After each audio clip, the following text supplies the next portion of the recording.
प्यारी राधे प्यारो श्याम, जय जय श्री वृंदावन धाम। प्यारी राधा प्यारो नाम, जय जय श्री वृंदावन धाम। आप सभी भक्त जन का, आप सभी जन का इस आनंदमयी, रसमयी, भावमयी, अमृतमयी कथा में स्वागत है। यह हम सबकी सुगम स्थिति है कि ईश्वर की अनुपम कृपा हम सब पर हो रही है और हम धर्म, अध्यात्म और विज्ञान को जानकर अपनी इस जीवन की प्रक्रिया को पुष्ट करने में लगे हुए हैं। कथा का कथानक ही है कि जब तक कोई भी कथा आपके जीवन में उसके रस, उसके माधुर्य और उसके विज्ञान को न दे, तब तक आपके जीवन की कथा अधूरी है। किसी भी कथा, सत्संग का जो मुख्य लाभ है वह है उसके तत्व को जानना। और अगर हम तत्व को ना जान पाए तो ये ठीक वैसा ही है जैसे कि छलनी में दूध को दोहना। ये ईश्वर की कृपा है कि प्रतिदिन नित्य नूतन कथा सुनने को मिलती है। टेलीविजन की कृपा है कि घर बैठे सुनने को मिल रही है। अनंतों अनंतों कृपा हम सबके ऊपर है। लेकिन जो विशेष बात है वो ये है कि हम उसका कितना अपने जीवन में सदुपयोग कर पा रहे हैं। कितना। कई बार बहती हुई निर्मल सरिता के बगल में बैठकर भी हम उसमें डुबकी नहीं लगा पाते। तो इसमें सरिता का दोष नहीं है, इसमें हमारे संस्कारों और हमारी सोच और बुद्धि का दोष है। श्री परीक्षित जी को, श्री सुखदेव जी को जब जब कथा होती है प्रत्येक जीव याद करता है।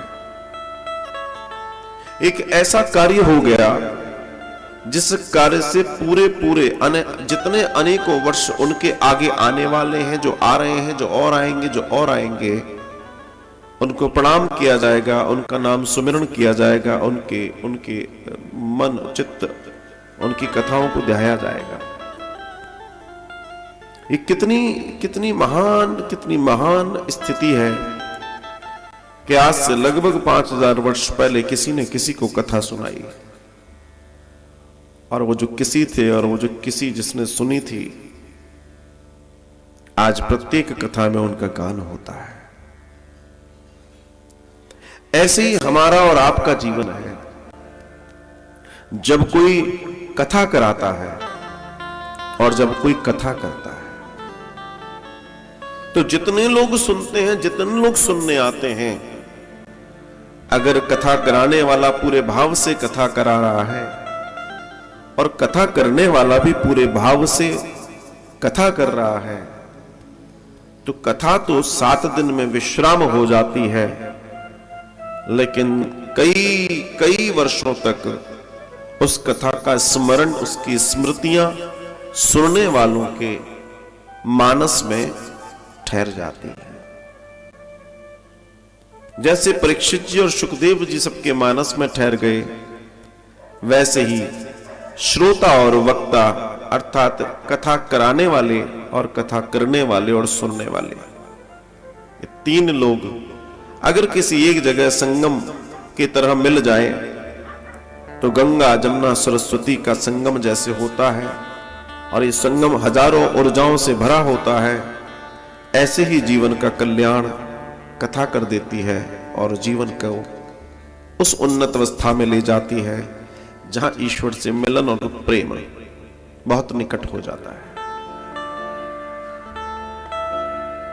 जो कर रहे हैं करिए, लेकिन कथा जरूर सुनिए। जो कर रहे हैं करिए, कथा में अपने आप को ऊपर की ओर ले जाने का प्रयास कीजिए। अर्थात जितना आप तत्व समझेंगे कथा का, जितना अपना कथा का कथानक समझेंगे, जीवन में उतना बड़ा परिवर्तन आएगा। कथा श्रवण का मतलब सिर्फ ये नहीं है कि हम 3-4 घंटे बैठ के कथा सुने, थोड़े भजन हो गए, हम ताली बजा ली, थोड़े से नृत्य कर लिया, हो गया। ये एक हिस्सा हो सकता है, लेकिन कथा श्रवण नहीं हो सकता। कई लोग प्रश्न करते हैं कि हमारे कोई परिचित हैं, वो सालों से कथा सुन रहे हैं, कथा कथा कथा कथा, लेकिन उनको देखकर लगता ही नहीं है कि कथा उनके जीवन में है या वो कथा से ओतप्रोत है। फिर वो कैसे सुनते हैं और क्यों प्रभाव नहीं होता? बारिश होती है, बारिश में आप निकलो, अगर आपने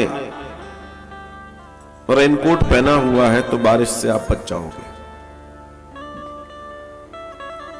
ऐसे ही आपने अगर विषयी और अहंकारों का कोट पहन रखा है तो खूब कथा सुनते रहो, वो बाहर से ही उस कोट से टकरा कर लौट जाएगी और आप उस अनुभूति से बस उतना ही स्पर्श कर पाएंगे जितना बारिश में रेनकोट पहनने के बाद आप कर पाते हैं। लेकिन आप कहें कि इतनी भारी बारिश में मैं बाहर निकला था, निकली थी, लेकिन देखो मुझे पानी, मुझे जल, मुझे भिगा नहीं पाया, तो सिर्फ इसलिए कि आपने एक आवरण ओढ़ रखा था। और ऐसे ही मनुष्य अगर आवरण ओढ़ कर कथा सुनता है तो समझ लीजिए कि उसके जीवन में कथा प्रभाव नहीं बैठ पाता। लेकिन एक आवरण ऐसा है जिसको अगर ओढ़ लिया उसने तो उसके जीवन में कथा प्रभाव क्या महाप्रभाव पैदा कर देती है, और वो होता है राम श्याम नाम की चादर। अगर हमने उससे ओतप्रोत होकर अपने जीवन को जिया तो सब मिलेगा, सब मिलेगा। लेकिन कई बार मनुष्य इससे वंचित हो जाता है, अपने अहंकार, अपने मद, अपनी कामनाओं से ग्रसित होकर भिन्न भिन्न छिन्न छिन्न हो जाता है। और प्रक्रिया कई बार इतनी जटिल हो जाती है कि वो अपने आप को, स्वयं को नहीं जान पाता कि मैं कौन हूं।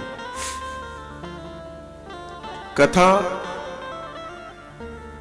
आपसे आपका परिचय कराती है, कथा आपको भगवान का परिचय कराती है। कथा is a mediator between you and भगवान। कथा माध्यम है, बीच की स्थिति है, आप और भगवान की बीच की स्थिति। ईश्वर को जानने की सबसे सुंदर प्रक्रिया अगर दुनिया में कोई है तो वो है कथा। सबसे सुंदर प्रक्रिया।